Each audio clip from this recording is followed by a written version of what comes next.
en esta modalidad de enseñanza a distancia. Espero que vaya bien su posgrado y que esté resultando en una buena experiencia pese a las condiciones en las que se está desarrollando. Yo creo que no tiene que ser una razón para desanimarlos, sino más bien para motivarlos y hacerles pensar que pueden conseguir objetivos incluso sin estar, o aprender algo nuevo, incluso sin estar adentro de un salón. Bueno, pues dicho esto, voy a cerrar mi video para asegurar que sea la mejor transmisión de audio posible. Espero que puedan ver las diapositivas. Y el camino que les propongo para esta mañana es este. Como adelantaba hace un momento, anoche que estaba revisando las diapositivas, me di cuenta que era como una salpicadita de todo. Cuando hablamos del diseño sismorresistente de estructuras de acero, hay algunos aspectos que me gustaría diseño sismorresistente de estructuras de acero, ¿no? Hablando de las estructuras de acero, hay algunos aspectos que me gustaría subrayar. Inicio con unas diapositivas sobre, bueno, pues cuál es el comportamiento, por lo menos en México, de las estructuras de acero, cómo se han comportado. Creo que somos muy sensibles que en el sismo del 85 y en el sismo del 2017 hubieron estructuras que tuvieron un comportamiento deficiente, hubieron colapsos totales o parciales. Pero ¿cómo se sitúa esto en las estructuras de acero? Después de que hayamos platicado un poco de ello y que el propósito de esas diapositivas va encaminado a hacerles pensar que importa mucho cómo es la evolución del daño, yo quisiera que en la segunda parte hablemos justamente de eso. ¿Cuál es la evolución del daño en los sistemas convencionales? Esto es marcos, cabezas y columnas, marcos con contravientos. ¿Cómo se ve esto en estructuras de acero? Y van a ver que en esa sección hay un énfasis en aplicar algo que se llama diseño por capacidad. No es el propósito aquí que seamos expertos en diseño por capacidad de estructuras de acero, pero sí es algo que se necesita poner en la mesa para beneficiar la respuesta de las estructuras de acero. Y una vez que ya estamos familiarizados con aspectos del daño en la estructura de acero, quisiera que repasemos o pongamos sobre la mesa cómo podría estudiar ese daño en algunos modelos que se llaman modelos de plasticidad concentrada. Entonces vamos a explicar de dónde viene eso, cómo se ataca en estructuras de acero. Y finalmente les ofrezco un ejemplito de unas cuantas diapositivas de un modelo de plasticidad concentrada de estructuras de acero. Creo que es más con el ánimo de que tengan un panorama completo de esto, de la respuesta sísmica de las estructuras de acero, antes que se vuelvan expertos con ese ejemplo de cómo hacer análisis no lineal. Bueno, pues entonces, dicho esto, platiquemos, como decíamos, de cómo le ha ido las estructuras de acero en los sismos en México. No nos da tiempo de entrar a profundidad, también hay que aclarar esto, no nos da tiempo de entrar a profundidad en algunas de las cosas, pero dentro de la presentación hay algunas referencias en donde pueden ir a consultar cuestiones más específicas de las investigaciones de estructuras de acero. Yo espero que la intención es que ustedes tengan estas diapositivas y después con calma puedan acudir a si es que hubo algo que les pareció de interés a complementarlo. Entonces, hablando de las estructuras de acero, aquí está un poco de estadística apenas una semana después del sismo. Estos colegas, algunos de Estados Unidos, está un estudiante Galvis del doctor Eduardo Miranda. En este primer reporte habían también involucrados algunos colegas de México.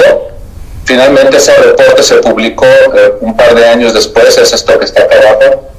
Pero digamos, unos días después del sismo, estos autores se dieron a la tarea de identificar, ir al lugar, intentar establecer cuál era el sistema estructural de los edificios que colapsaron.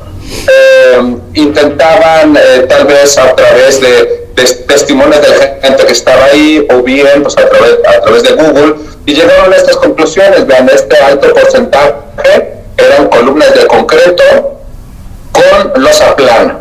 Es un sistema estructural que no camina del todo bien y ya ha habido evidencia del sismo del 85 y aquí la volvemos a ver. Hay estructuras de mampostería no reforzada, como que no extraña mucho, o tal vez no estaba, tenía tal vez elementos confinantes, pero no estaban del todo bien. Identificaron o clasificaron 4 porcentaje de estructuras de mampostería, 3 edificios con marcos momentoresistentes que no comportaron bien, y en ese momento, una semana o unos días después del sismo, identificaban que uno de los edificios era parte de acero y parte de concreto.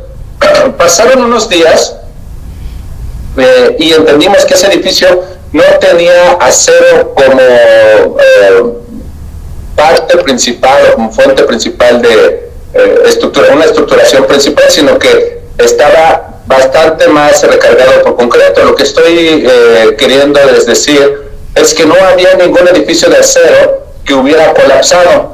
No nos da tiempo aquí de entrar a profundidad, pero si viéramos las estadísticas del sismo del 85, a pesar de que fueron cientos de edificios, no decenas, cientos de edificios colapsados, el porcentaje de edificios de acero también era muy pequeño.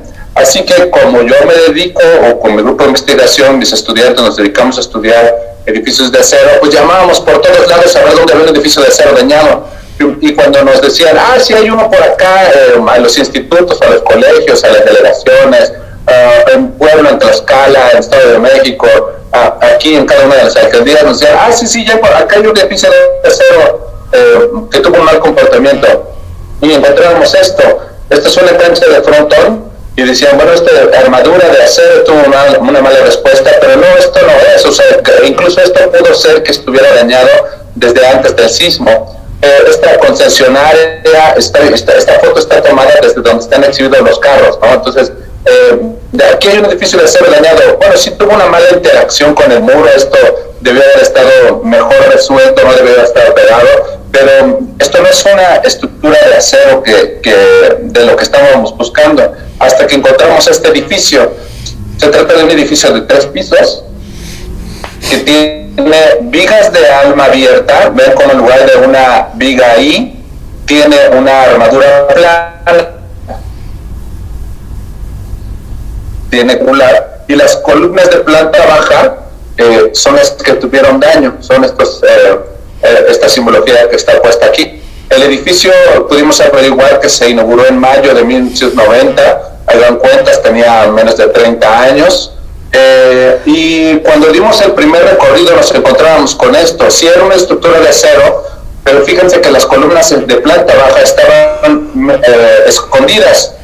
Había casos donde había mampostería alrededor de la columna. Aquí adentro hay una columna, entonces no se podía distinguir, y cuando no había mampostería había tabla roca. Entonces fuimos a darle una vuelta al edificio, no había daño en columnas de segundo piso, las de tercer piso, lo que alcanzábamos a ver, las tablas no tenían daño, pero algo le había pasado al edificio, porque vean la cantidad, el tamaño de la grieta que tenían, y además si veníamos con un plomo aquí y veníamos con el otro plomo acá, el edificio tenía una cierta distorsión residual. Entonces algo se había dañado, pero no podíamos ver qué era. Aquí está la vista de las pocas columnas que podíamos ver. Ya les dije que tenían tabla roca. Entonces las columnas se veían bien, las del segundo piso bien, las traves se veían bien, las vigas de alma abierta, vean incluso soldaduras bien, ningún elemento pandeado. Fuimos muy cuidadosos en ese primer recorrido, pero no encontrábamos qué es lo que se había dañado, aunque sabíamos que se había dañado. En una segunda y tercera visita tuvimos el permiso para quitar la tabla roca, y lo que nos encontramos es esto. Entonces las traves no están dañadas y las columnas tenían articulaciones plásticas en la base. Ya vieron por ahí un mapita atrás, una planta atrás, muchas de las columnas tenían esta articulación, y algunas incluso en la parte de arriba, abajo de donde estaba la conexión con la viga de alma abierta. Entonces es un sistema estructural de marcos momentoresistentes en donde la trave es una viga de alma abierta. Es muy común en México, de los 80s, de los 70s, 90s, que en lugar de ponerle una viga ahí, se recurra a esta viga de alma abierta, porque la viga ahí no se produce, de gran peralte no se producía en México. Hoy en día ya se producen de hasta 24 pulgadas, son 60 centímetros, pero en aquel tiempo era necesario traerla de importación o armarla con placas soldadas, así que es muy común, si echan un recorrido en edificios construidos 70, 80, 90, incluso 2000, que recurran a este sistema. ¿Cuál es nuestra experiencia con este sistema estructural? Por cierto, que más información acá, ¿no? ¿Cuál es nuestra experiencia? Entonces tengo que regresarme al sismo del 85, y el sismo del 85 la experiencia es amarga. En aquel tiempo, en 1970, se construyó este sistema de edificios, era un conjunto habitacional y unas oficinas que se llamaba Conjunto Pino Suárez. Estaba justo fuera de la estación del metro Pino Suárez, ahorita les ofrezco otras fotografías. Estaba conformado por 2 torres de 15 pisos, un poco más, con una relación de aspecto un poco más menos esbelta que estas torres esbeltas de 21 pisos. Las 3 torres tuvieron deformaciones residuales importantes, es decir, aquí aunque no se ve, estas torres estaban muy inclinadas y una de estas torres colapsó, que es la que vemos acá en el piso. Ojalá se acuerden o ubiquen, la estación del metro Pino Suárez está propiamente en la zona del lago, muy cerca del centro de la Ciudad de México, y estaba estructurado también con columnas de sección cajón, con traves de arma abierta. Acá les ofrezco algunas fotografías que he podido reunir, desafortunadamente. No sé a quién hay que darle el crédito. Ahí están. Este es el proceso constructivo. Ahorita van a ver otra más. Vean cómo eran netamente marcos. En esta dirección más esbelta tenía unos contravientos, ven en B invertida. Y acá está propiamente en su uso.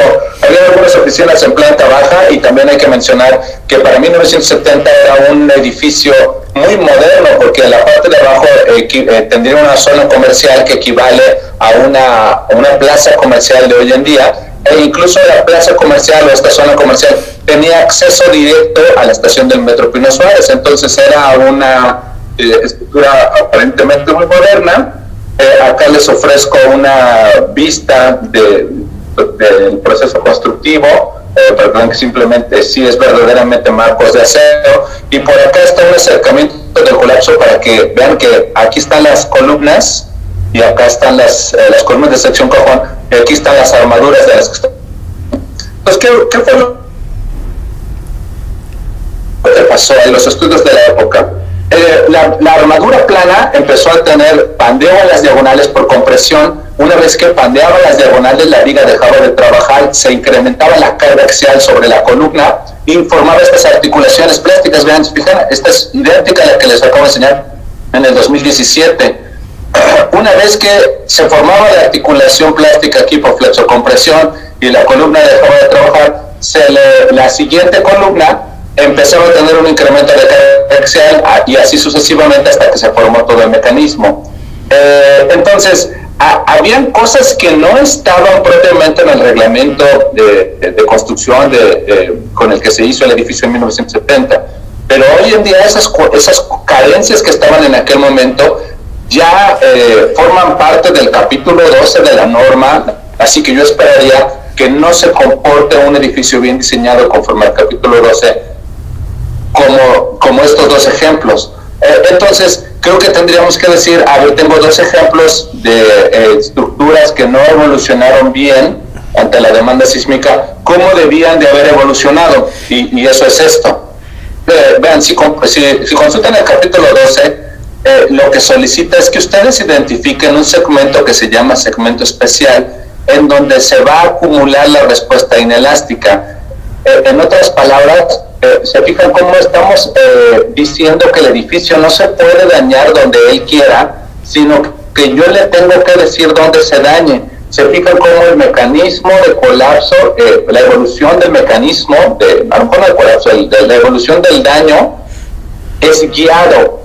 Entonces yo le digo dónde quiero que se dañe el sistema estructural, y a partir de eso obtengo el cortante relacionado con este mecanismo, y las columnas entonces se tienen que diseñar para la máxima descarga que puede darle esta primera línea de defensa.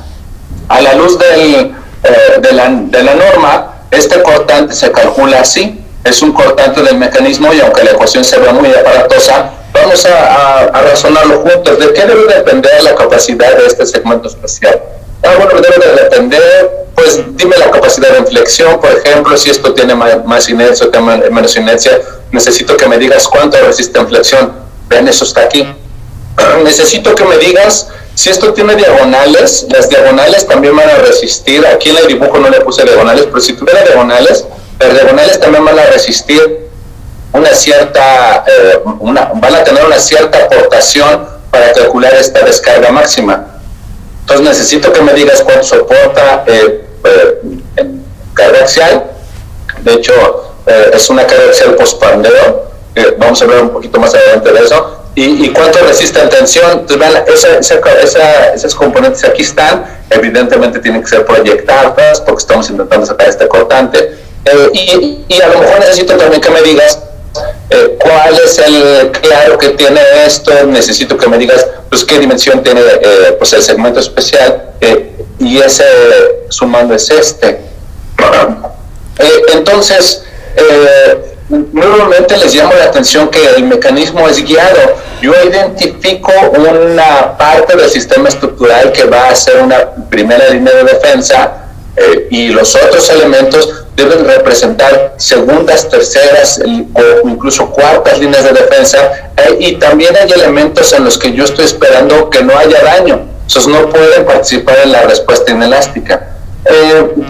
Y esto incluye el que yo sea cuidadoso en el proceso de diseño, en el proceso de análisis, en el proceso de construcción e incluso en el uso, de que se respete lo que yo propuse en el proceso en estas líneas de defensa. Y para subrayar esto, hicimos unos modelos muy detallados del edificio de 3 pisos que se dañó en el 2017.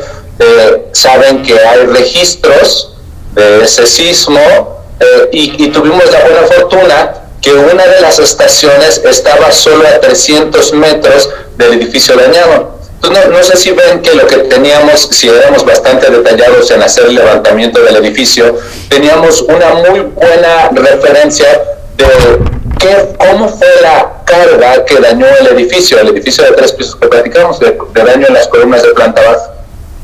Entonces le pusimos de cualquier manera otras señales un poco más cercanas.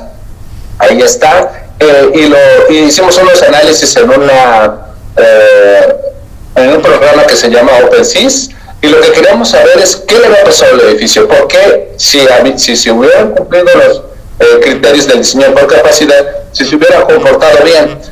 Vean, aquí les ofrezco la evolución de la carga axial de una columna. Entonces vean, aquí no empieza en cero, pues porque tiene carga vertical arriba. Esta es la duración del sismo, y este de acá es la carga axial. Entonces vean que si se incrementa la carga axial, significa que hay más carga en compresión, y en cambio si se reduce por la propia manera como se induce el sismo, pues hay una descarga de la demanda axial. Entonces empezó a temblar. Aquí hay incremento, disminución, incremento, disminución. Entonces, ¿cuál es mi problema? No es la demanda en tensión.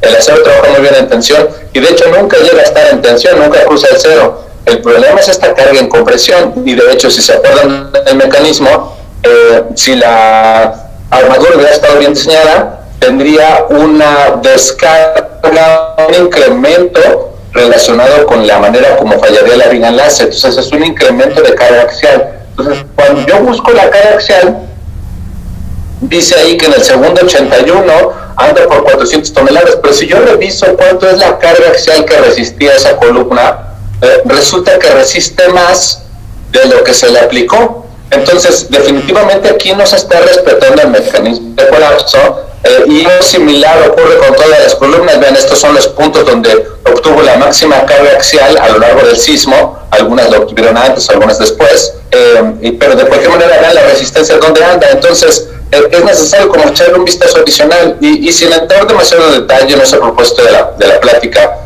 Resulta que la armadura, aunque no sabemos, no supimos cómo estaba unida la losa era una losa de concreto armado que tenía espesores de 14 hasta 22 centímetros. Entonces, este sistema de la trave era demasiado rígido, tenía una rigidez significativamente más alta, aunado a que, aquí está la perspectiva de las armaduras, no hay segmento especial. Entonces, si aquí se hubiera elegido un segmento especial, este segmento especial no hubiera estado unido a la losa, en otras palabras, si hubiera respetado lo que está escrito en el capítulo 12, es muy probable que se hubiera favorecido una evolución una evolución de daño que conviniera más para el edificio. Y entonces, ¿en qué derivó esto? Pues en un incremento de demandas por flexión. Pues no nada más se incrementó la carga axial, sino también se incrementó la demanda por flexión. Esto es que estos puntos que están aquí, que esta línea que está aquí es la capacidad que tenía la columna, esta línea que está acá es lo que hubieran obtenido si hubieran hecho un buen diseño por capacidad, y lo que pasa es que estos puntos que son la carga axial, bueno, la demanda de flexión y de carga axial en las columnas, noten que es un diagrama de interacción, pues se pasaron del lado derecho por este incremento de demanda de flexión. Entonces, creo que aquí estamos asentando una premisa muy importante, que el edificio no se puede comportar como él quiera, sino que la evolución del mecanismo de colapso debe de ser muy vigilada por el diseñador, pero incluso incluyendo la etapa de construcción. Entonces no puede separarse lo que finalmente queda en el edificio de la manera como yo lo propuse en la etapa de diseño. Esto me va a obligar, aunque yo no vaya el día cuando lo estén construyendo, sí me obliga a que los planos estructurales sean muy específicos de qué se puede hacer y qué no se puede hacer en la estructura de acero. Lugares en donde estoy suponiendo que va a estar concentrada la respuesta inelástica y donde no va a estar concentrada. Entonces, ya estamos entrando a este comportamiento que hemos subrayado, como que nos da pie a hablar un poco más de cómo es la evolución del daño. Seguramente ya han visto figuras como esta, se llama una curva de capacidad, esta la de resistencia, acá está la capacidad de deformación, y saben que la relación que hay entre la resistencia y la capacidad de deformación, o que no hay brinco directo entre la capacidad de deformación y la resistencia, sino que estos se relacionan a través de algo que se llama rigidez. La curva en color rojo, pensemos que esta curva se obtiene empujando la estructura en un solo lado, es un análisis ante carga estática monótona creciente. La curva en color rojo es la curva precisa.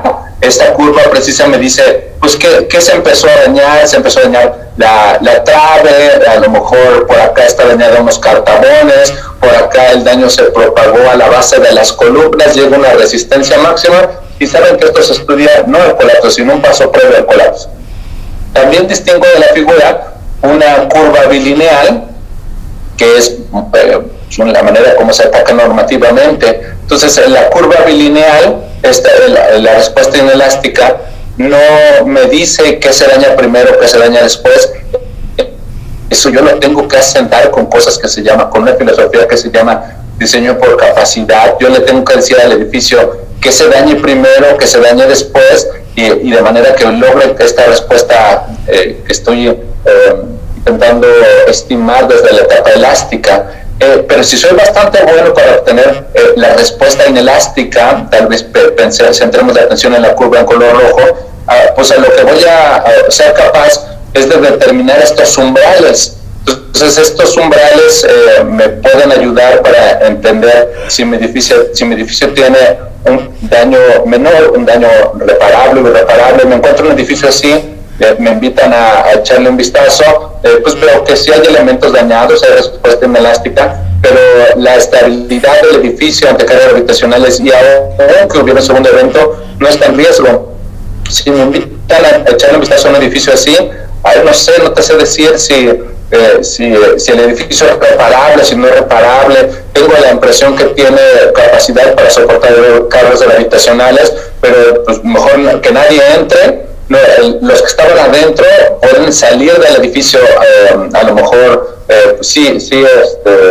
sorteando escombros, sorteando daño, elementos dañados, pero sí pueden salir del edificio. No estoy seguro si el edificio puede soportar cargas laterales. Dame un momento, voy a hacer un análisis, dame oportunidad. No te sé decir si crucé o no el umbral. Y por acá veo que hay el elemento muy dañado.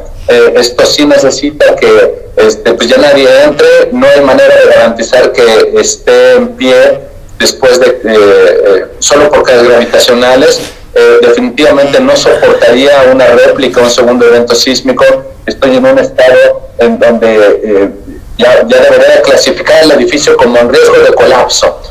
Infortunadamente aquí tenemos una experiencia amarga después del sismo de 2017. ¿Se acuerdan que después del sismo, 45 minutos después del sismo, un edificio colapsó? Infortunadamente gente salió de la oficina, terminó el sismo y reingresaron al edificio, es decir, ya no debieron de haber entrado. Y finalmente el edificio pues colapsó. Les digo, es una experiencia amarga, no era estable ante cargas gravitacionales. A ver cómo se ve esto. Entonces esta curva con estructura de acero. Entonces lo que les ofrezco es relacionarla con pruebas experimentales que ha hecho algunos de mis estudiantes, son en escala real y son conexiones viga-columna. Esta de acá es la viga, esta de acá es la columna. Entonces, digamos que está rotado 90 grados con fines del experimento. No es el propósito mostrar el experimento, pero sí quisiera que relacionáramos la cantidad de daño con la evolución de esa curva. Entonces, primero les explico qué hay ahí. Cuando uno hace el ensayo, uno obtiene este tipo de curvas. Digamos que esta es la azul, es la experimental. Y lo que podríamos hacer es obtener envolventes de esa curva. Entonces vean que si yo me fuera desde el punto 0,0, no sé dónde está aquí, podría ir buscando el envolvente, uniendo los puntos de la respuesta máxima, digamos, hasta que termine el experimento. Entonces vean, aquí hay 2, 4, 6 experimentos, 6 conexiones, y aquí están sus envolventes. Vean cómo sube en la parte que es elástica, aquí no hay daño, aquí se empieza, aquí no hay daño, perdón, y vamos a ver la foto. Entonces vean cómo pues la conexión está en su lugar, si pusiera a nivel todo está bien, las soldaduras están bien, nada está deformado, así se ve entonces en esta punta de acá. Si sigo aplicando carga, si sigo aplicando los ciclos acá, sigo buscando el envolvente, tendría que seguir este camino, y si le echo un vistazo cómo se ve la pieza por acá, ven aquí este daño que tiene aquí en el panel. Definitivamente ven cómo la pintura ya se botó, e incluso si yo lo veo no lo sé, en instrumentos, en la medición real, aquí aunque se ve poco daño, acá el experimento me dice que si algo ya fluyó, esto ya no es lineal. A lo mejor estamos hablando de una curva de histeresis un poquito gordita, me refiero a que ya no es una línea, y eso está aquí. Noten por favor que si dejaran de temblar y me entro en el edificio y me encuentro que estoy así, pues pasan otra vez todos a trabajar. Seguramente a lo mejor hay algunos muros que pintar, vamos a barrer las escaleras, o hay cosas que mejorar, pero todos pueden regresar al edificio. Si fuera una casa de apartamentos, la mayoría de los vecinos estaría tranquilo con la cantidad de daño que tuvo ahí, podrían pasar la noche ahí. Si estuviera así, a ver, déjame ver cuántas conexiones están así. Tal vez pueden entrar por sus cosas, pero preferiría que nadie se quede a dormir ahí. Denme un momento de revisar el edificio con más calma. Vean cómo se está moviendo esto hacia el lado derecho. Y si siguen esta curva por acá, vean cómo, número uno, hay mucha disparidad en los resultados. Se fijan cómo estos envolventes, la manera como termina fallando, es muy diferente entre sí. Aquí está, digamos, una curva analítica. Esta es una que obtuvimos ahí con un modelo no tan refinado que hemos hecho en ese momento, pero ven como aquí los experimentos son muy diferentes. Es difícil entender qué es lo que le está pasando en la conexión, y físicamente se ve así. Ven esta grieta que está por acá, aquí incluso hay grieta y también en el patín.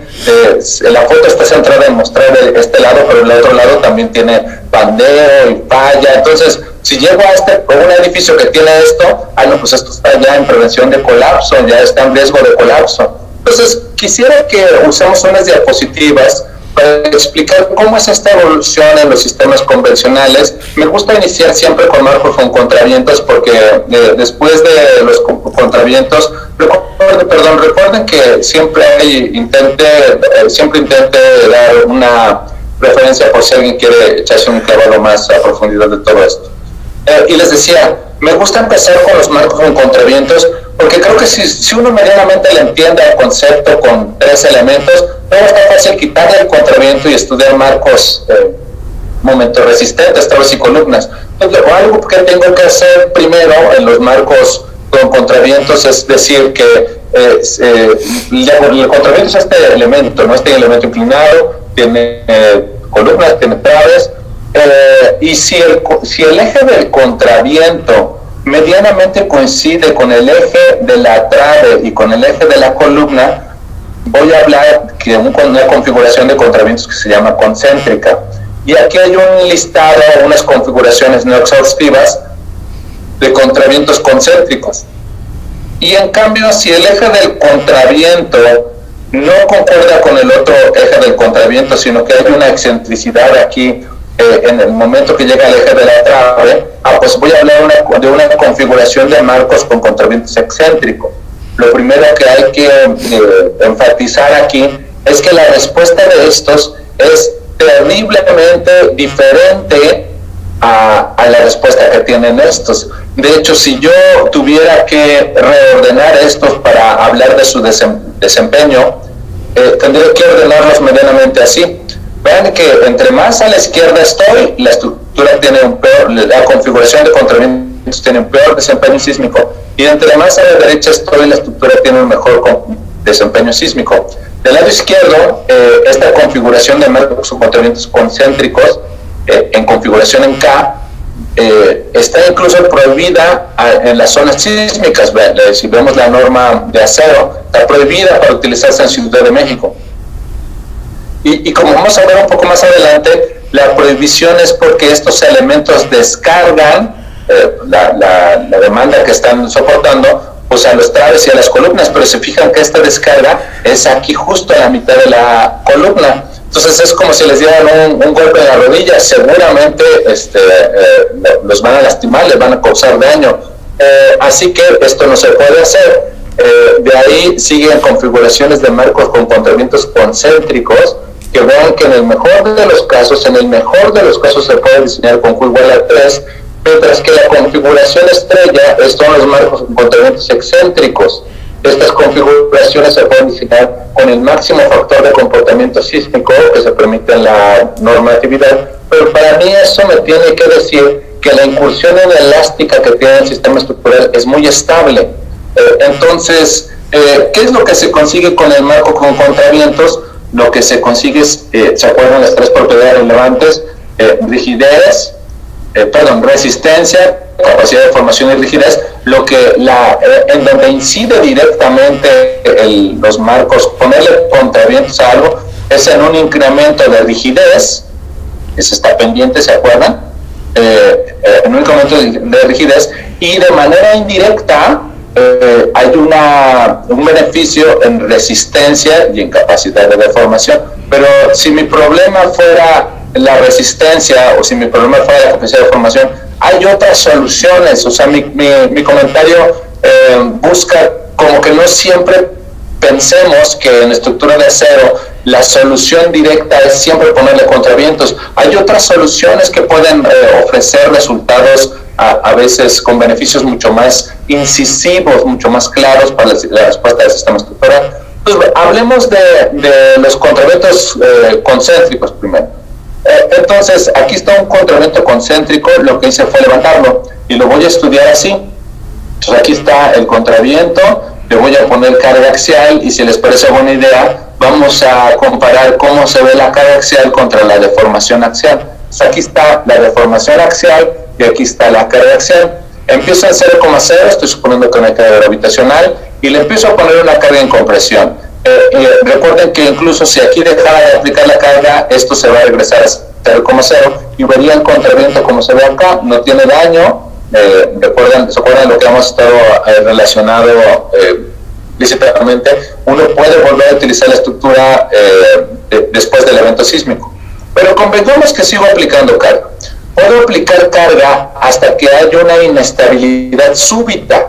Esa inestabilidad súbita se llama pandeo global. Siempre que le aplico carga en compresión a este tipo de elementos, el enemigo a vencer se llama pandeo global, y es que esta inestabilidad súbita reduce significativamente la resistencia. Acuérdense, eje de las 10. La buena noticia es que no la pierde completamente, sino que se queda con una resistencia residual que anda como el 30% de esta carga. Esta se llama carga pospandeo. Y otra mala noticia es que vean que hay un incremento significativo de la deformación, y ya hemos esbozado anteriormente que un incremento de la deformación, que la deformación está estrechamente relacionada con el daño. Entonces aquí ya tengo un daño en el elemento. Como el sismo va y viene, cambiemos de dirección a la carga en compresión. Ahora la carga va para arriba y le puedo seguir aplicando carga hasta que llega a una carga que se llama PY. Los que hayan llevado un curso de acero saben que PY es igual al área por el esfuerzo de fluencia. Este número puede ser muy grande, y además pues voy a completar los ciclos así hasta que esta carga se hace como PY. Entonces aquí está el diagrama que platicamos. Noten por favor que el cuadrante de tensión o alargamiento es muy diferente al cuadrante en compresión o acortamiento.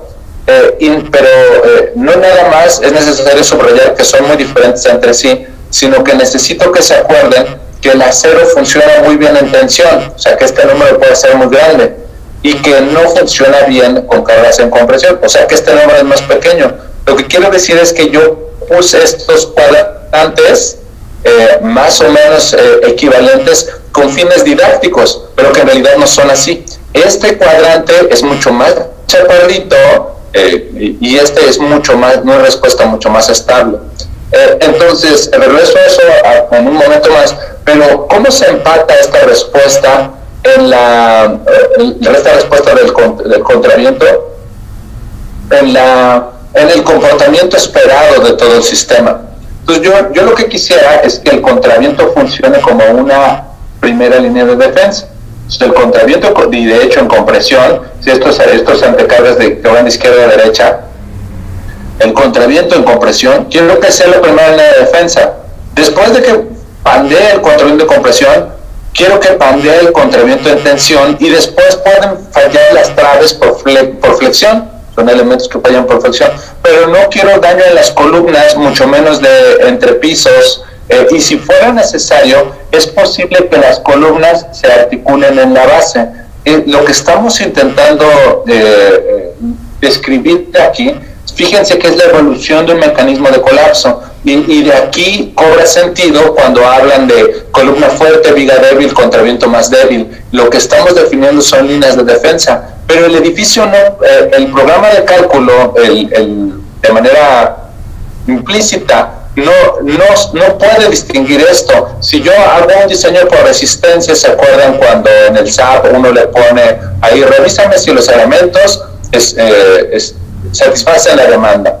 ¿Se acuerdan que en esta repetición que hacen los programas de análisis, para no decir marcas, ponen de colores, los que no satisfacen están de color rojo, los que sí satisfacen están en magenta, luego en verde, en amarillo, incluso los que están muy sombreros están en color cian. Lo que está haciendo es una revisión por resistencia. Si yo le dejo al programa de análisis que tome las decisiones por mí, no es posible distinguir si se están cumpliendo, si se va a cumplir la evolución de daño que estamos platicando acá, sino que si yo le dejo al programa que tome las decisiones por mí, pues lo que va a pasar es que va a venir el sismo, y primero va a dañar las traves, luego de las traves dañó las columnas, incluso en pisos intermedios. Vean cómo los contravientos todavía se dan cuenta que está temblando, y ya que está formado el mecanismo, ahora sí algunos contravientos en compresión empezaron a pandear. Entonces fijan cómo acá no se cumple la evolución que estamos pensando, y acá sí se cumple. La única manera como conseguir eso, conseguir este mecanismo de colapso, es que se aplique algo que se llama filosofía del diseño por capacidad. Ojalá haya tenido la opción de dar una caminata por la ciudad después de los sismos del 2017. Habían muchos casos, fueron muchos casos en donde las columnas de planta baja eran las que estaban dañadas y las traves no estaban dañadas, las columnas de piso superior no estaban dañadas. Eso es esto. No se sigue un mecanismo de capacidad, ¿no? En la filosofía de diseño por capacidad, sino que dejamos que el programa o la misma inercia de la práctica tomara las decisiones. Vino el sismo y se dio cuenta. Y a lo mejor parezco muy exagerado al insistir que esto está implícito en el proceso de diseño de sistemas estructurales de acero, pero es que hay mucha evidencia de que esto funciona así. Vean, esta es una placa base, aquí está la columna, aquí está el contraviento que lleva una placa de conexión a la placa base en planta baja, aquí están las anclas y todo va unido al concreto. Esto es del sismo de Northridge en California, 1994, aquí está la magnitud del sismo en Estados Unidos. Entonces el sismo le impone un vaivén hacia la conexión, entonces el contraviento bien, no pandea, la soldadura bien, la placa de conexión bien, la columna bien, pero el sismo se da cuenta que no se siguió un diseño por capacidad y lo que se terminó fracturando es la placa base. Se fijan placas bases de 2 pulgadas, 5 centímetros fracturadas. ¿De qué me sirve que el contraviento bien, que la columna bien, que las traves bien? Si la placa base, el sustento principal es el que está dañado. ¿Qué es lo que tenía que hacer aquí? Diseñar la placa base con la máxima capacidad que podía desarrollar la columna, y la columna pues con la máxima capacidad que podía desarrollar el contraviento. Esa es la única manera como hubiéramos garantizado que primero fallara el contraviento, luego si fuera necesaria la columna, y que las conexiones, la cimentación, placa base, anclas permanecieran sin daño. Y a lo mejor alguien dice, bueno, pero en Estados Unidos, 1994, hace mucho tiempo, aquí en México no nos pasa eso. No, pues fíjense que sí, miren, me encontré este caso, es una escuela, es una rehabilitación, le pusieron adentro del salón este sistema de traves, un marco de acero con estos contravientos. Observen que no hay daño en el contraviento, no se ve daño en la placa base, en la placa de conexión. Pero si ven la columna a la que está sujeta, aquí se ve la grieta, y si se salen del salón y van al otro lado, la columna estaba, el elemento que iba a proteger estaba dañado por el elemento que supuestamente lo iba a proteger. Y entonces, ¿qué es lo que yo veo aquí? Pues que esta no se revisó por el diseño por capacidad. La columna existente tenía que tener la capacidad para resistir la máxima demanda que le impusiera el nuevo elemento. Entonces, esto del diseño por capacidad es muy importante. Vean las pruebas experimentales, acá está la manera como falla el contraviento. Perdón, me estoy regresando a la respuesta del contraviento. Vean cómo, esta es la prueba experimental, cómo es el pandeo global, y aquí está en un sismo. Vean cómo hay un pandeo global. Esto es lo que yo esperaría que fuera mi primera línea de defensa. Dentro de ello, no sé por qué siempre se hace la revisión del pandeo en el plano, pero eso depende mucho de cómo sea la conexión aquí. Yo casi siempre estamos esperando que el pandeo, y hay que revisar, sea el pandeo perpendicular al plano. Y entonces este contraviento va a imponer 3 condiciones. Una demanda máxima en compresión, ya hablamos de ello. Esta es una curva de histéresis de un contraviento que obtuvo algunos de sus compañeros, creo que más adelante viene donde pueden consultar esto. Esta es la inestabilidad máxima, la inestabilidad súbita, asociada al pandeo global. Se fijan que incluye muchos centímetros de deformación y llega y se queda con una resistencia residual, ¿vieron? Anda como del 30% de este número de acá, y ya hemos dicho que esta cosa se llama postpandeo, un estado postpandeo, y por acá está la resistencia que tiene en tensión. Si lo viéramos en ecuaciones, no nos vamos a depender mucho. Lo que es, así se diseña el elemento de tensión, y aquí así se obtiene la resistencia máxima. Número 1, noten que no incluye factor de resistencia. Yo le digo, a mis estudiantes les digo que esta es la máxima patada que puede darle. Entonces vean que la máxima patada no incluye factor de resistencia. Se acuerdan que este es un número menor a 1 que intenta tomar las incertidumbres. Bueno, aquí no hay incertidumbres, estoy intentando buscar la máxima patada. Aquí está A, pues es el área, aquí está FY, aquí está, y aquí ven que se incluye un tal RY. Este RY es una referencia de cuál es el esfuerzo de fluencia real. A ver, este esfuerzo de fluencia es el esfuerzo de fluencia teórico, el que dice el libro que va a tener mi contraviento, la placa, la viga. De manera que cuando llegue la viga al taller, cuando fabrican el contraviento o fabrican la viga o la conexión, lo que van a hacer es utilizar lo que va a resistir es el FY real, no el teórico. Entonces ese FY real siempre es un poquitín más grande que el FY teórico. Entonces este es un factor de incremento para considerar una sobreresistencia de material. Y a lo mejor a alguien ya se le está la arena del ojo porque dice, oye, pero yo apenas estoy diseñando mi edificio, ¿cómo me pides que tome en cuenta el esfuerzo de fluencia con el que va a llegar la placa al taller si ni siquiera sé qué espesor va a ser? Bueno, pues justamente para atender esa inquietud o esa necesidad, el capítulo 12 incluye esta tabla. Pues vean que esta tabla depende, sí, un poco de la sección transversal y depende altamente del tipo de acero. Por ejemplo, un tipo de acero típico, este A572-50, ¿cuánto vale RY? La predicción del esfuerzo esperado de fluencia anda como un 10% más, un 1.1. Este FY es esta magnitud. Vean, esta es una prueba experimental de una probeta. De este lado está el esfuerzo axial, de este lado está la deformación unitaria. Pues vean cómo la prueba viene aquí así, hay sube un poquitín aquí, la primera vez que llega a esta magnitud, se fijan cómo sube como un chipotito aquí y después se estabiliza. Entonces el FY es de la estabilización, por así decirlo. Aquí en la prueba experimental hay quien le dedica un poco de tiempo a estudiar el FY en el punto 0.2 de la deformación unitaria. A la luz de la norma técnica, el esfuerzo máximo se llama FU, y acá pues el esfuerzo que queda es un esfuerzo residual. Entonces este número es muy importante a la luz de la práctica mexicana, y con algunos estudiantes le hemos dedicado tiempo para pues, ver cómo andan nuestras predicciones de FY conforme a lo que viene en la tabla del capítulo 12. Entonces una vez con un estudiante nos pusimos a pedirle a las fábricas que nos dieran decenas, miles de certificados de calidad. Este certificado de calidad es el certificado que lleva con el material, y ahí dice cuánto es el FY del embarque que está llegando. Entonces, aquí están algunos resultados. Vean, por ejemplo, para el A572-50, ya les dije, tenemos muchos certificados de calidad. Estos son para placas de este tipo de acero y estos son para perfiles laminados. El que nos está interesando en esta plática son estos rombos en color azul. Esta línea que está acá en color azul es este de aquí. Este es el que tiene la norma técnica que corresponde con el ISC 341. Aquí está 1.1.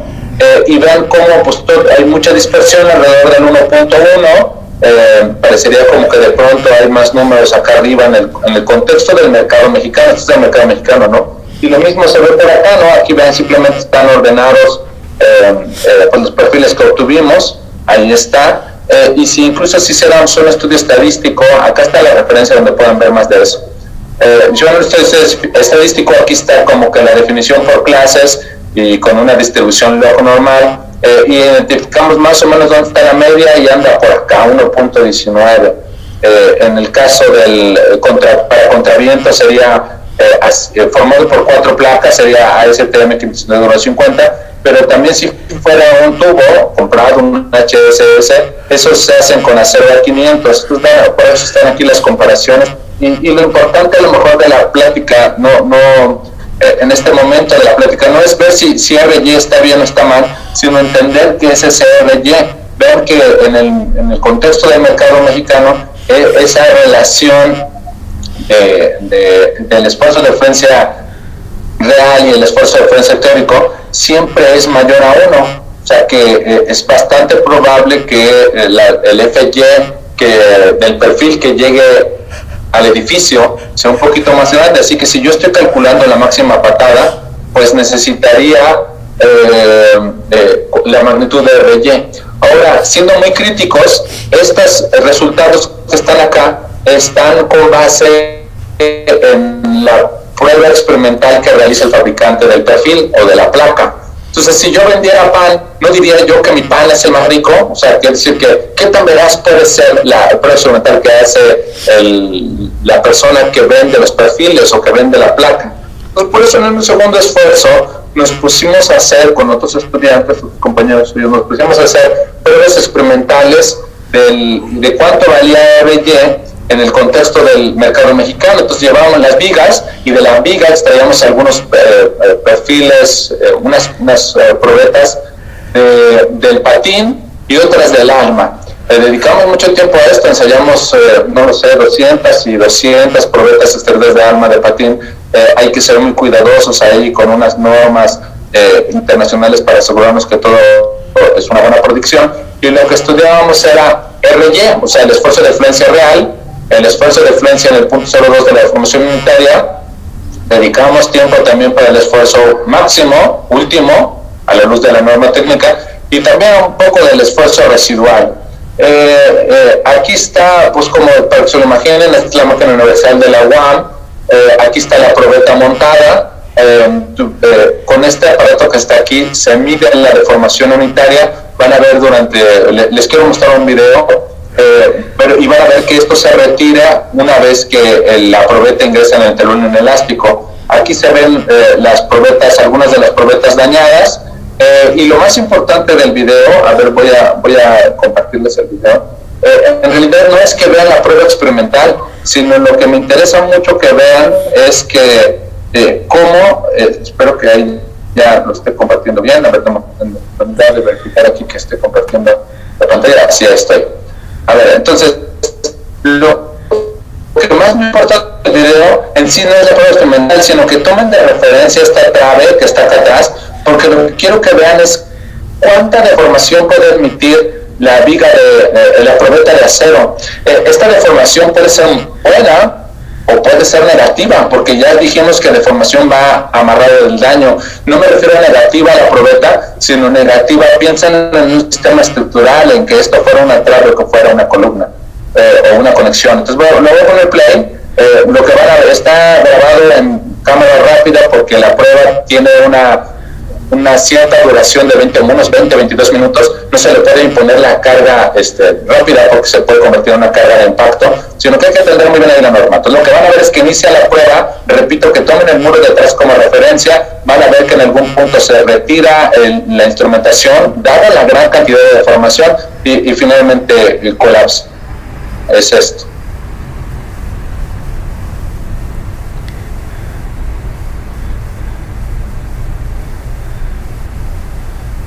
Entonces entra a intervalo inelástico, ahí se ve la pared, por favor, no ha fracturado, es todo lo que puede admitir el acero antes de que se dañe y ya se fracturó, pero pues ojalá ya haya sido suficiente para sensibilizarlos la respuesta que puede tener el acero.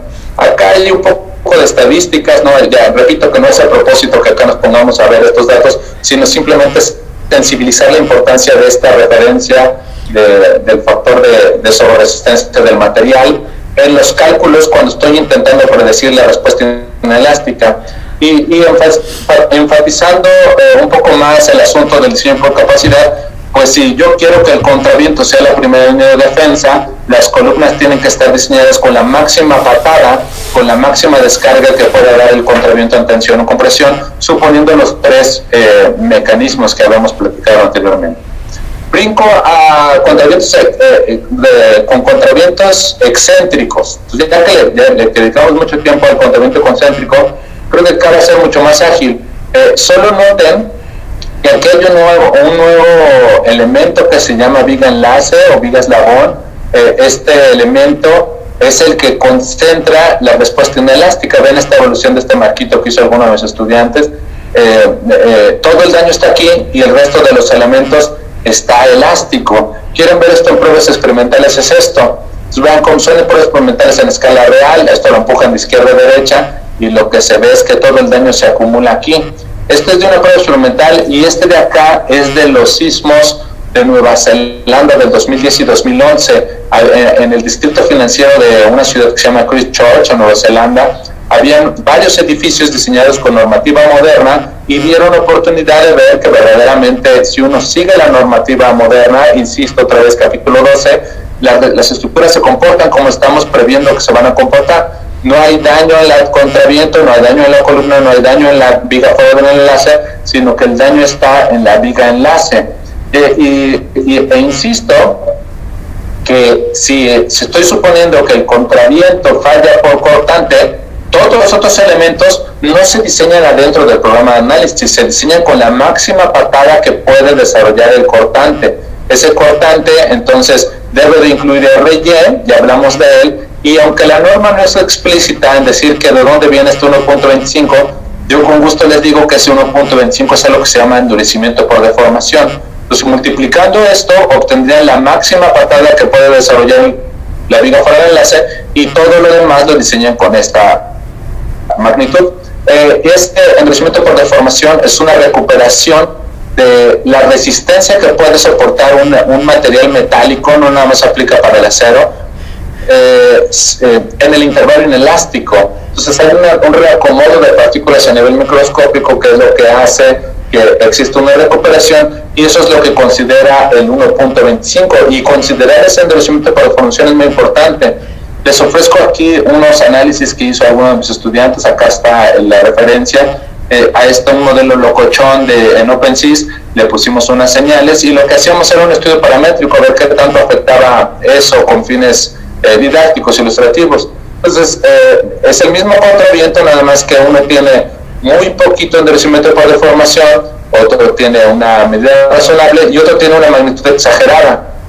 Entonces ven cómo lo que están viendo aquí en esta diapositiva es carga axial contra deformación axial de este contraviento. Entonces busco el 0,0, aquí está el pandeo global, aquí está la magnitud post-pandeo, acá está la afluencia por tensión, y vean que una vez que entra al intervalo inelástico, esto es en ciclos superiores, se fijan cómo hay una recuperación de una influencia del endurecimiento por deformación, y también encontrarán aquí una curva que estudia la respuesta global, o sea, es cortante contra distorsión, ya no voy a detener mucho, pero nuevamente se nota que pues esta es si estoy intentando predecir la respuesta inelástica, es una cosa a la que le tengo que dedicar un momento.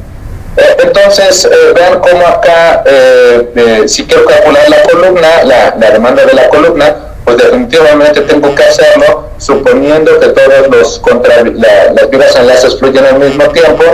Lo que estoy obteniendo es una carga axial y diseño para esa carga axial, y en el caso específico de este sistema estructural también hay un momento asociado a ese mecanismo. Entonces hay que seguir esto, no entramos a profundidad, pero hay que seguir esto en el diseño de los sistemas estructurales de acero, y para, ya le quita el contraviento para marcos momentos resistentes. Aquí está el mecanismo, todas las vigas están biarticulando, y si fuera necesario las columnas en planta baja lo deben de hacer. No se pueden dañar las columnas en pisos intermedios, sino que todo parte de una biarticulación, y la norma explica cómo se calcula esa máxima patada. Pero de acuerdo a lo que acabamos de platicar, ya son cosas que podríamos razonar. Hay un RY, bueno, es FY por Z, es el momento plástico, hay un RY, y hay un incremento que va asociado a endurecimiento por deformación para saber cuánto es la máxima rotación que se puede aplicar aquí, y así diseñaría la columna con un momento del mecanismo que, pues no se olviden que debe de incluir este momento del mecanismo es únicamente la demanda por sismo, y eso debe de incluir cargas gravitacionales, y así sea un momento y un cortante, pues que va a servir para diseñar la columna. Acá es muy importante que le dedique tiempo a eso, porque en el tallado, bueno, en todos los sistemas que hemos platicado, porque siendo como objetivos, o sea, si tengo un marco momento resistente, yo no le dedico tiempo a esto, puede ser que dañe la trave como estaba pensando, eso es lo que yo quería, pero si yo no soy cuidadoso, puede ser que se dañe la unión, el panel o elementos de la conexión, o puede ser que se dañe la columna. Ahora entenderán por qué hay algunas conexiones que invitan, como este desgaste aquí en esta conexión que se llama hueso de perro, que invitan a la formación de la articulación plástica en un lugar donde yo pueda predecirlo desde la etapa inicial. Y este comentario también me da pie a hacerles pensar que algo que ya había esbozado previamente, que desde mi plano estructural debe de decir en qué zonas no le puedes soldar nada, no le pongas nada, si le soldas algo, si le cuelgas algo, si le perforas, cambias mi mecanismo de colapso. Entonces, si yo en una conexión estoy presuponiendo que aquí va a haber una articulación plástica, entonces yo la marco desde el plano estructural y le pido al fabricante que aquí le ponga una marca, por ejemplo, esto está pintado aquí de blanco en este proceso mental, porque yo ya sé que aquí va a haber una respuesta inelástica. Si aquí le hago un agujero, o si aquí le cuelgo algo, o le soldo algo, o pongo un espesor de losa acá unido, voy a modificar el mecanismo de colapso. Hablemos ahora de estos modelos de plasticidad concentrada. Saben que, bueno, estos modelos son una manera como se puede representar la respuesta inelástica de un sistema, y específicamente no le dedico demasiado tiempo a esto. Voy a hablarles de este que está acá, que supone que la respuesta inelástica se concentra en los extremos. Ver aquí por prueba experimental cómo se ve, esta parte está elástica, la placa de contención elástica, y todo el daño está puesto aquí. De hecho, las figuras que les mostré anteriormente de estas pelotitas que simulan el daño son modelos de plasticidad concentrada. ¿Y qué es lo que supone entonces que todo el daño se concentra en un extremo a partir de envolventes de la respuesta de histéresis? A propósito, les muestro esto en una de las primeras diapositivas con las conexiones, para que vean cómo a partir de esa respuesta de curva de histéresis de una prueba instrumental podría obtener un envolvente que sea una representación de lo que puede soportar la viga. Entonces, yo no tengo la capacidad de hacer un montón de pruebas experimentales para las vigas que yo voy a hacer, y por eso es que podría encontrar envolventes predefinidas en la normatividad. Entonces, vean como esta de aquí, la que está con puntos, sería como la envolvente de la prueba experimental, y estas líneas que están aquí con rayas que van uniendo punto A, punto B, punto C, punto D, es la envolvente de esas pruebas experimentales que se obtienen con base en análisis experimentales, que son recomendaciones predefinidas, y dependen altamente del nivel de detallado, un buen detallado a una estructura que tuvieron muy mal detallado. ¿Por qué quiero esta? Porque ojalá y estén conmigo que estas también me son útiles para estructuras existentes. Si yo apenas voy a hacer una estructura, pues a lo mejor le pongo muy buen detallado, pero si me piden que revise algo que ya esté, a lo mejor no tengo una respuesta tan buena. Y dedicándole un poco de tiempo, si le ven los comentarios del apéndice F, la norma de acero, podríamos demostrar de dónde salen estas ecuaciones. Las ecuaciones son simplemente igualaciones para ir obteniendo la rotación de fluencia, el punto donde va a empezar a fluir con respecto al eje de las X, y tiene una pequeña modificación por culpa de la carga axial en el caso de las columnas. Esto que estamos masticando aquí son de elementos en flexión. Entonces, esa suposición, bueno, es que me regreso, estoy viendo que todavía más o menos voy en tiempo. Saben que el momento es igual a la rigidez por la curvatura, y por otra parte saben que el momento es Z por FY. Noten que este Z por FY, ya insistimos mucho hace rato, que debe de tener pues una buena referencia de cuál es la respuesta inelástica, por eso requiere aquí RY. Entonces, si igualo estas dos, vean que me va a quedar K por la rotación igual a Z por FY por RY. Y yo sé también que la rigidez a flexión de una barra biarticular con que se somete a una carga lateral tiene una configuración en doble curvatura, y la rigidez es 6,6 entre L. Entonces vean que si sustituyen este 6,6 entre L aquí, y además, aquí en la rigidez, y además hacen el despeje para esta, ojalá y vean que sería fácil distinguir que se obtiene esta ecuación que está acá. A lo mejor en lo que necesito insistir un poco más es en este 6,6 entre L, y y para eso puse esta configuración aquí. Vean que, ojalá se acuerden de los cursos de análisis estructural, que si aquí le imponen una deformación, una rotación unitaria, el momento que aquí es un 4i entre L y avienta un 12i entre L. Pero estoy ante una configuración en donde también hay una, si le impusiera aquí también, porque está doble curvatura, una rigidez o una rotación unitaria, aquí también se formaría un 4i entre L y avienta un 12i entre L.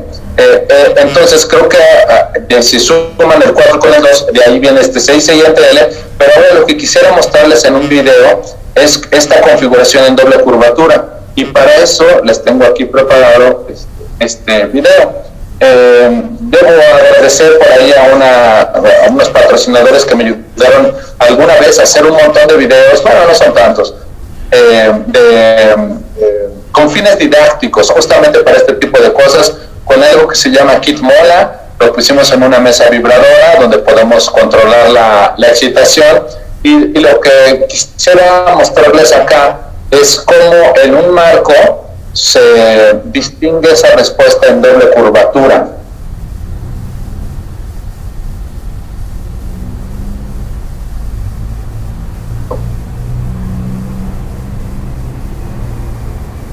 O sea, está el marco y acá está el sistema de contravientos. Van a ver que el sistema de contravientos es mucho más rígido, ya hablamos de ello, y en especial este hincapié está en la respuesta del sistema de marco en doble curvatura. Ahorita viene un acercamiento, ahí está. Entonces vean cómo ahí está la doble curvatura que estamos platicando, o sea, de ahí es donde sale el 6i entre L. Así es como responde un elemento en flexión. Lo voy a cortar para no distraernos demasiado en esto, no es el propósito. Ahí está. Entonces, si yo logro entender cómo es la respuesta inelástica, vean que esta rigidez pues sería el 6i entre L que platicamos. Me hace falta obtener un punto aquí. ¿Cuál sería la máxima patada que puede tener la pieza antes de fallar? Y ojalá y vean que esta máxima, este punto, pues está definida por el momento esperado, y ese momento esperado ya habíamos platicado, por ejemplo, esta es flexión, pero con el propósito de sensibilizarlos con las diapositivas anteriores, la máxima capacidad esperada era esta. Entonces, en el caso de un elemento en flexión, pues el momento plástico esperado va a ser Z por FY por RY, y así calcularía cuál es la máxima demanda que tiene este punto. Entonces vean cómo sé la rigidez, no me cuesta mucho trabajo calcular esto, y también sé el momento plástico. También ya vieron una ecuación para calcular esta curvatura de fluencia, y entonces lo que seguiría es entender, pues a ver en qué punto este elemento tiene un daño que es controlado, en qué punto tiene estabilidad gravitacional pero no lateral, en qué punto está prohibido el colapso, y propiamente formar, pues que decíamos lo del envolvente de la prueba experimental, y eso se consigue a través de esto. Esto es una tabla que extraje tal cual del apéndice F. Vean cómo, número 1, ahorita vamos a hacer un ejemplito de esto, depende de la relación de esbeltez de las placas, y aquí se define A, B y C, que vean que es la definición de estos puntos, a ver qué tanto después del punto de fluencia llega hasta una reducción súbita de la resistencia, en esta resistencia residual, como defino el punto y esta resistencia residual, ¿por dónde anda? Vean que es la definición del punto C, y vean que aquí están por lo que decíamos hace un momento, cómo me doy cuenta que el edificio empieza a tener daño, pero está en operación inmediata. En la norma también encuentran prevención de colapso, y es posible, por eso lo puse en azul, es posible también establecer alguna referencia para seguridad de vida. ¿Se acuerdan? Seguridad de vida es este que está aquí en color naranja, amarillo, este de aquí. Entonces, todo se hace a partir de las coordenadas de este punto B. Y para ser como más explícito en esto, les propongo que intentemos esbozar, no entramos a profundidad, pero sí esbozar cómo es estos cálculos para un edificio, y les propongo que analicemos algo simple, una escuela. Ven cómo esta configuración viene, la escuela así, tiene unos ciertos volados, así nos gustan las escuelas en México, que tengan unos volados para acá. Pues hay que, es un sistema de marco, así que pues hay que echarle ganas aquí para hacer el diseño con esto de acá.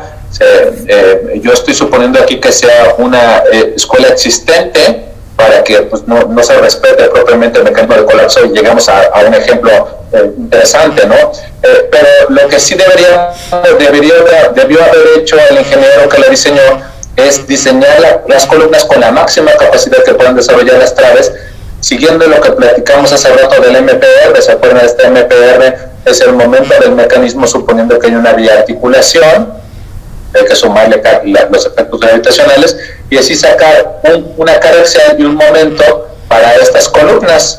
Pero lo que quisiera ejemplificar aquí, más que el diseño por capacidad, es dar una referencia o presentar las bases para que en algún momento le entren a calcular estas curvas. Lo que decíamos primero es que hay que calcular este punto B.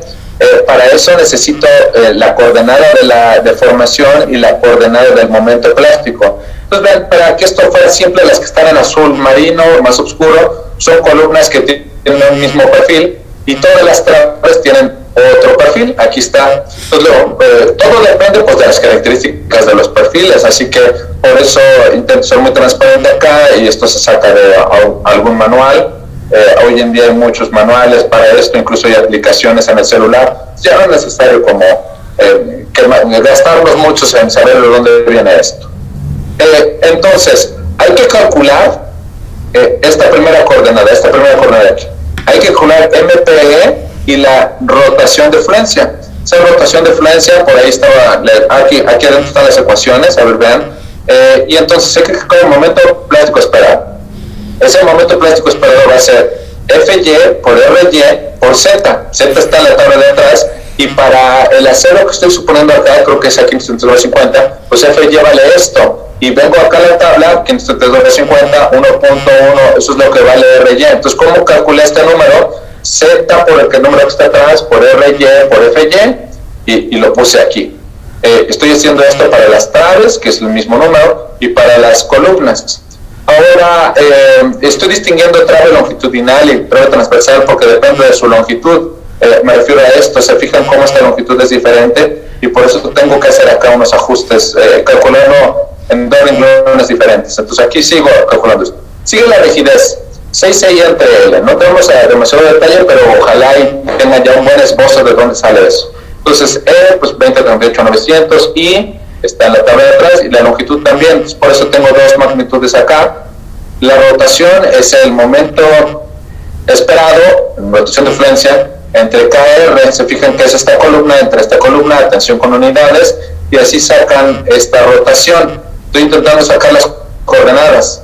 En el caso de la trave, si es un elemento que trabaja predominantemente en flexión, no me preocupa la carga axial, pero en el caso de la columna sí hay que tener una reducción de la capacidad de inflexión por culpa de la carga axial. Entonces acá la carga axial sí me obliga a calcular esta carga PY esperada. Otra vez, ojo que todas las predicciones de la respuesta inelástica consideran la máxima patada, es decir, RY. Y creo que con esto ya tengo, a ver si quieren me regresan, con esta tabla ya tengo este punto, porque tengo cuánto vale MPE y tengo cuánto vale RY. Ahora necesito saber cuánto vale A, cuánto vale B y cuánto vale C para tener el dibujo completo de esta envolvente.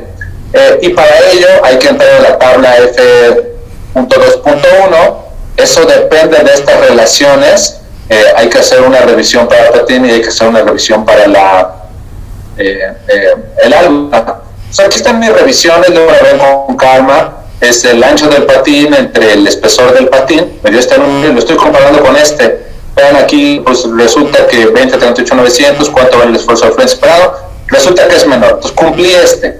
Necesito verificar que también se cumpla este, esa H entre TA, aquí está, menor a se fijan cómo está 2.45, de aquí lo saqué, 20.900, TFY, esperado, esfuerzo de influencia por RY, y lo metí en la calculadora y tú me lo cumple. Entonces tengo que leer los datos de esta tabla, puede ser 9, 11 y punto 6, y eso es esto. Aquí puse 9 veces la rotación de influencia. A ver, me regreso si quieren. La rotación de influencia es este número, 0.034 por 9, aquí lo puse, por 11, aquí lo puse, el momento plástico por 0.6, aquí está, y aquí lo quiero que lo vean de forma gráfica. Entonces este es como el que dijimos 0.034, 9 veces le tocaría esto, 11 veces le llega hasta acá, y aquí en la parte de arriba esta resistencia residual anda como el 60% del momento plástico, que es esta columna. Entonces así sacaría la envolvente del apéndice E, considerando la predicción de la respuesta inelástica, que me serviría para modelar esto. Y en el caso de la columna, hay que saltar de tabla. Es una tabla que considera la reducción por carga axial. Entonces, pues me toca a mí aquí entrar a este intervalo. Hay otra tabla que está en el siguiente intervalo y hay otra tabla que es el siguiente intervalo. Pero entonces, si tienen una carga axial no demasiado grande, entran a esta tabla. Y nuevamente hay que echarle un vistazo a los intervalos. Entonces ya no entro demasiado, ya vieron cómo es, son multiplicaciones de este punto 3, aquí está. En el caso de incumple, pero en el caso del ALMA, ven que puse el peralte de la viga, del espesor de la viga del ALMA, resulta que no cumplió. Entonces es necesario interpolar linealmente con este límite de acá, entre 1.76 y 2.7, con estos dos, y también con estos números de acá. No ejemplificamos aquí cómo se hace una interpolación, creo que eso pueden atenderlo en algún lado. Están ver las interpolaciones, o sea, no le toca, en la tabla no le toca ni 9 ni 4, le toca un número intermedio, no le toca ni 11 ni 6, ni punto 6 ni punto 2, sino ven cómo les tocan números intermedios y así armarían su curva de capacidad. Entonces, la idea es que esto lo podamos meter en un programa de análisis y eso pues les permite entender cómo le va la estructura en una demanda sísmica.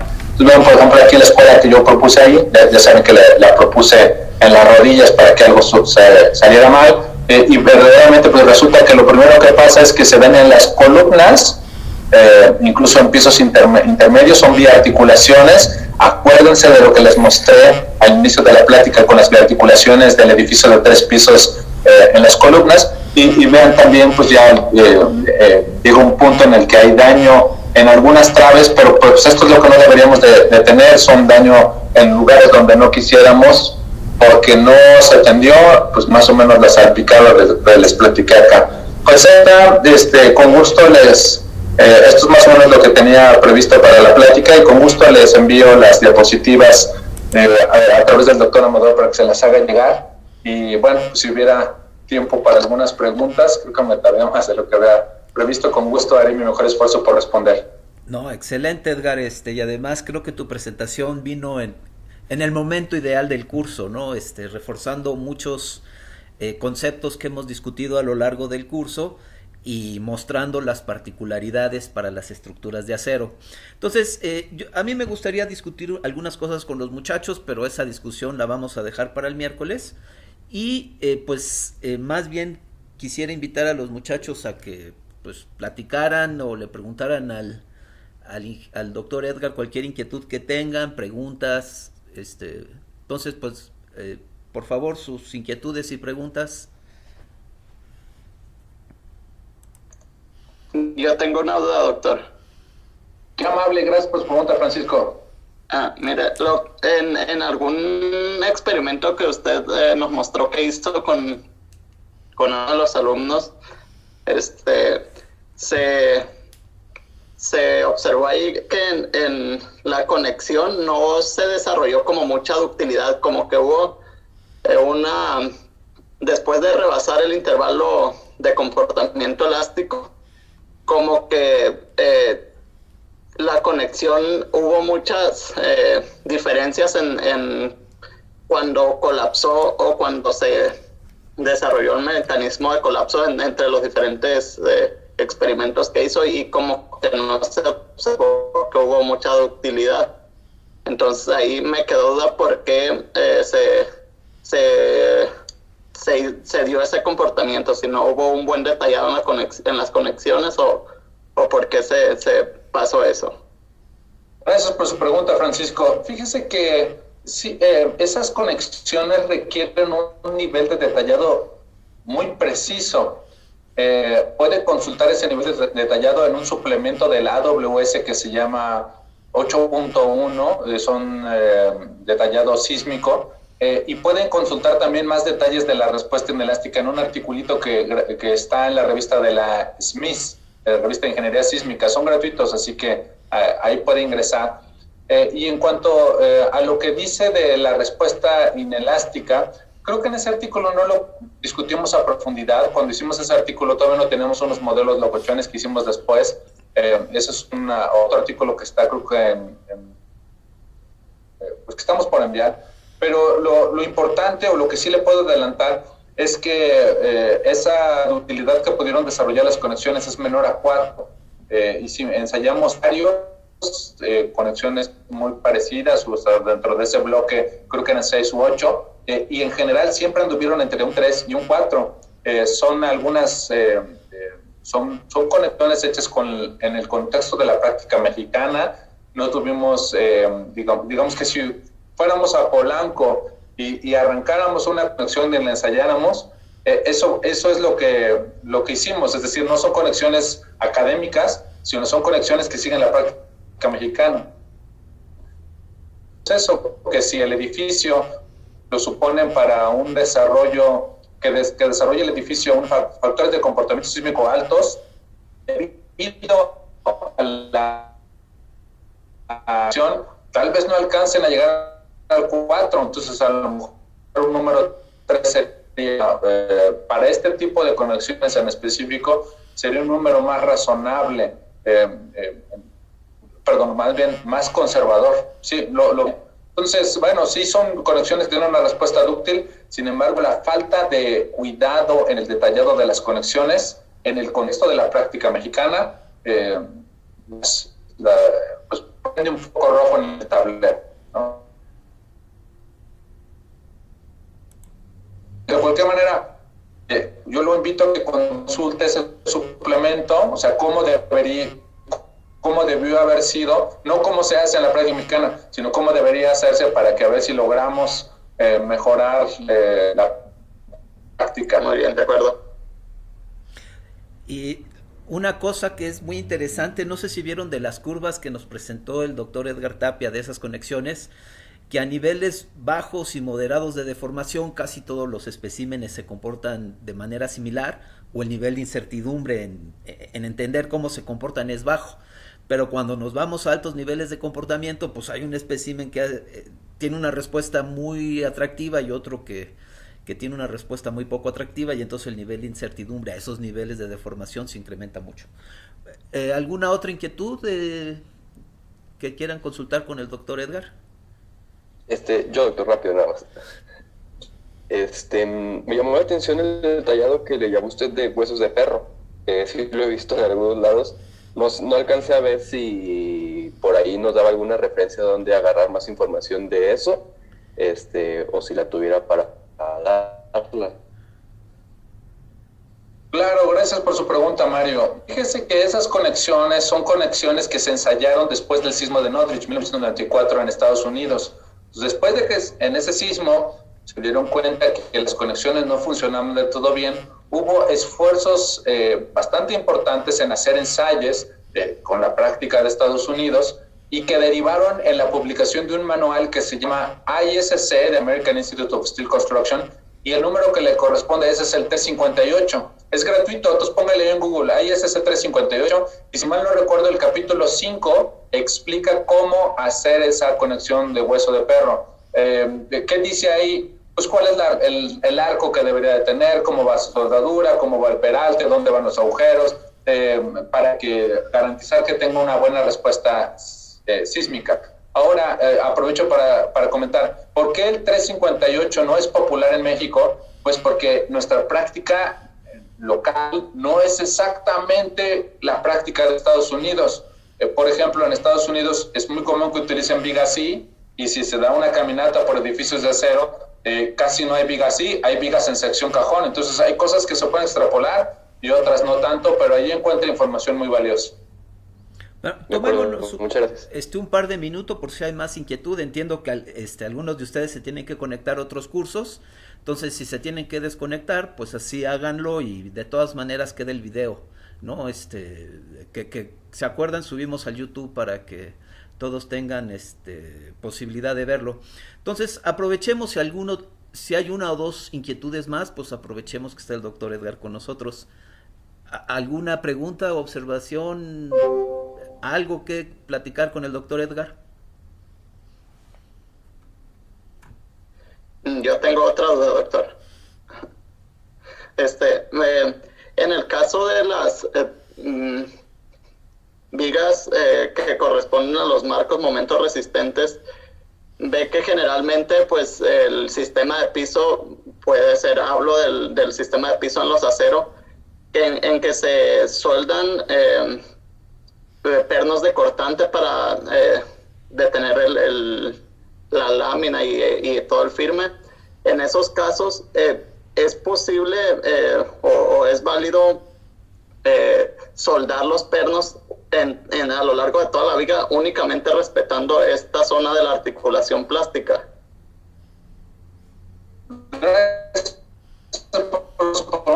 Francisco, a ver si lo entendí bien.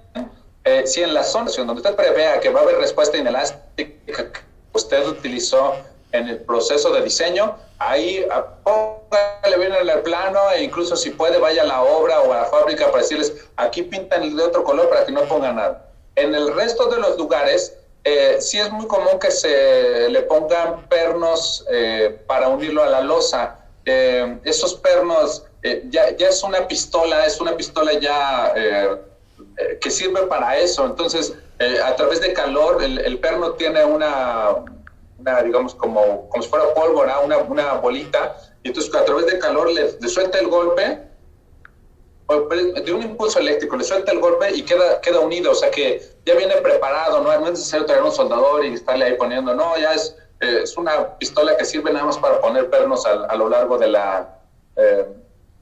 del patín, donde lo necesita. Se pregunta. Sí, así es. Gracias. Una última inquietud que compartir con el doctor Edgar.